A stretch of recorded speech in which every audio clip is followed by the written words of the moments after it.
E aí pessoal, belezinha? Professor Sidgley Oliveira na área e vamos a mais uma aula de língua portuguesa.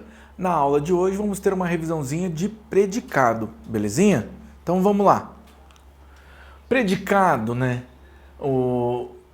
Outro termo importante para a estrutura da ação e como funcionam os verbos que os formam. Os tipos de predicado dependem dos verbos utilizados nas orações que dão origem. Já vimos que o ser, a respeito de quem se faz uma declaração na oração é o sujeito. Por sua vez, a declaração que se faz é o predicado.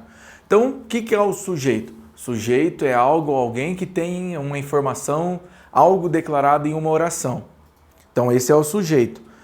Essa informação dele, essa declaração que a gente tem sobre o sujeito, vai ser justamente o meu predicado. Os meus súditos mais chegados andam apavorados. Então, para eu achar o sujeito, o que eu tenho que fazer? Encontrar o verbo. Andam, beleza? Ah, professor, apavorados ali está no particípio, então também é verbo. Não, fofinhos. Aqui, apavorados está fazendo o papel de adjetivo, porque ele tem conjugação. Aqui eu consigo modificar ele para o feminino, porque poderiam andam apavorados ou andam apavoradas. Então, quando ele está fazendo o papel de adjetivo, ele tem inflexão de gênero. E verbos não têm inflexão de gênero, tranquilo? Os meus súditos mais chegados andam apavorados. Quem anda apavorado? Os meus súditos mais chegados. Tudo isso aqui é o meu sujeito. Qual que é o núcleo do meu sujeito? Somente súditos.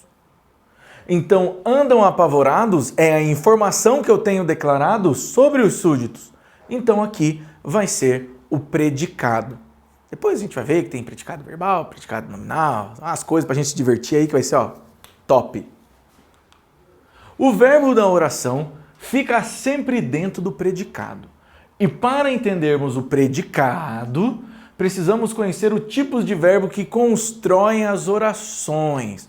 Então, de verbo, eu tô ligado que já está todo mundo manjando, mas a gente vai dar mais uma lapidada nesse conteúdo. Então, olha lá. Classificação de um verbo depende das relações que estabelecem entre eles e outros termos específicos. Em uma oração, o verbo pode ter de dois tipos: verbos de ligação, relacional, ou verbo significativo, o nocional. Verbo de ligação, ele liga os termos, ele vai ligar a informação. Ele vai ligar o meu predicado ao meu sujeito. A gente vai chamar de predicado nominal. Agora, o verbo significativo, ele indica uma ação. Verbo significativo ou nocional, ele indica uma ação. Na outra aula, o professor tem uma musiquinha. Tá? Uma musiquinha bem baseada numa música, infelizmente, não tão boa, de um cantor aí, o latino, mas os verbos de ligações vão ficar ser, estar, ficar e permanecer, tornar-se e continuar, andar e parecer, ser, estar, ficar e permanecer, tornar-se e continuar, andar e parecer, se o verbo for de ligação, predicativo, vou ter então. O predicado é nominal e a minha franja fenomenal. Gente, o final é horroroso, mas precisava de alguma coisa para rimar ali, então não me julguem. Ou julguem. Então vejam, verbo de ligação, ele vai ligar termos. E o verbo significativo, ele vai indicar uma ação. Isso é muito importante, porque a gente tem que saber diferenciar as coisas. Principalmente quando a gente for ver o agente da passiva. Tranquilo? A classificação dos verbos, além de ser básica para o estudo do predicado, é um pré-requisito para o estudo de regência verbal, um dos tópicos indispensáveis para a gramática de quem utiliza o padrão oculto do idioma. Verbo de ligação, relacional. Verbo de ligação é todo verbo cuja única função é, como o nome já indica, ligar o sujeito a um estado, uma característica ou um modo de ser desse sujeito. Olha aqui, O povo não é mágico. Quem não é mágico? O povo. Então o povo é sujeito. É verbo de ligação. Professor, mas na musiquinha você não falou mas eu falei ser, fofinho. Ser está, é a conjugação do verbo ser, é o verbo ser na terceira pessoa.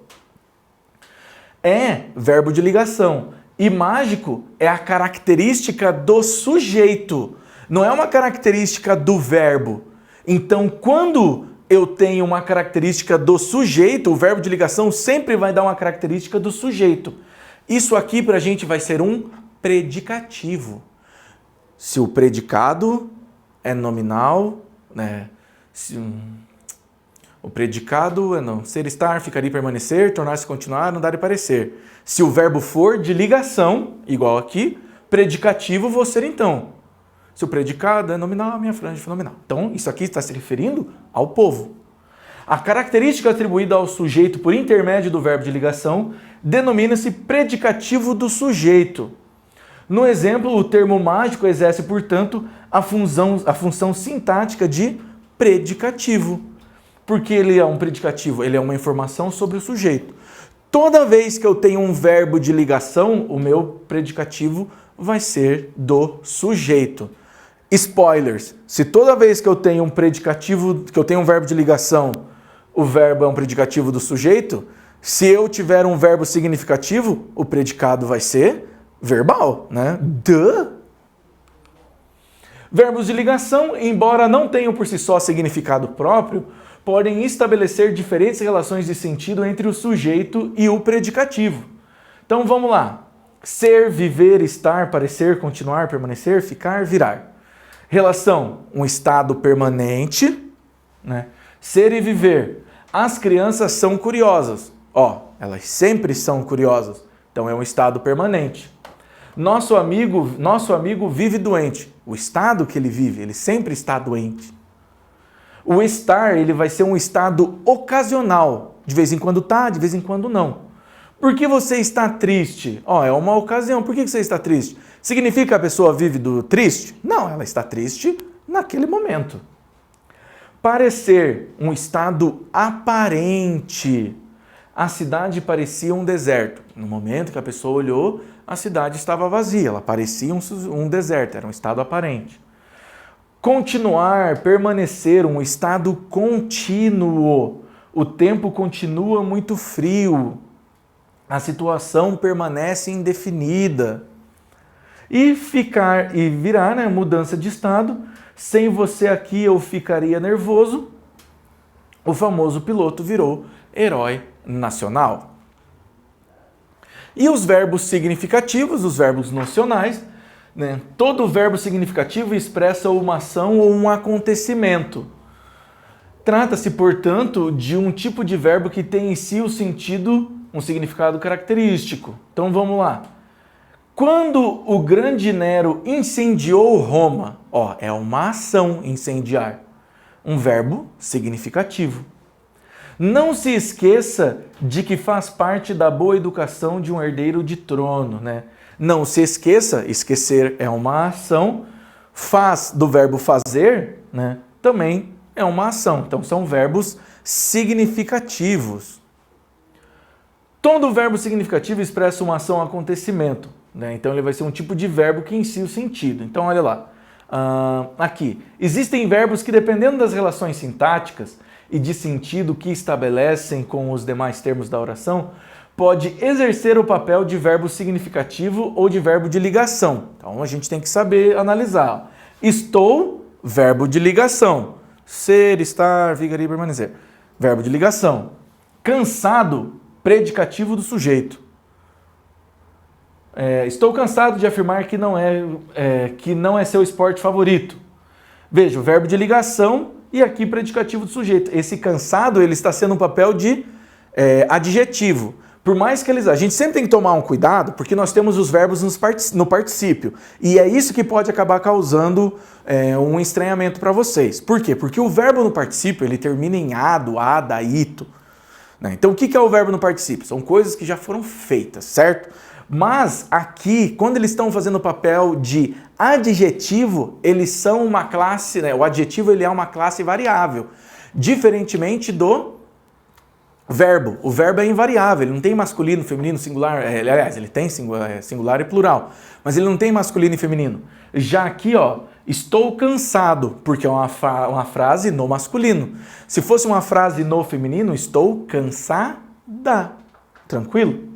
Estou aqui em pé esperando você acabar com isso. Um verbo significativo. Estou aqui em pé. Vejam, existem verbos que, dependendo da relação sintática e de sentido, estabelecem com os demais termos da oração poderem exercer o verbo significante.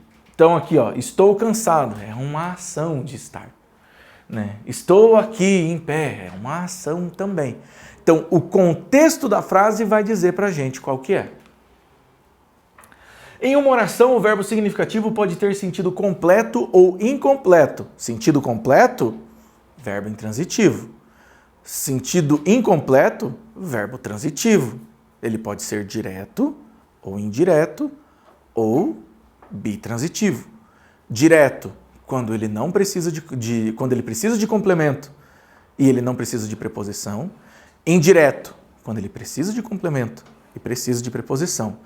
E o verbo bitransitivo é quando ele precisa dos dois complementos, um direto e um indireto. Ou seja, um sem preposição e um com preposição. Para compreender melhor, né, os dois conceitos, a comparação entre os verbos em destaque.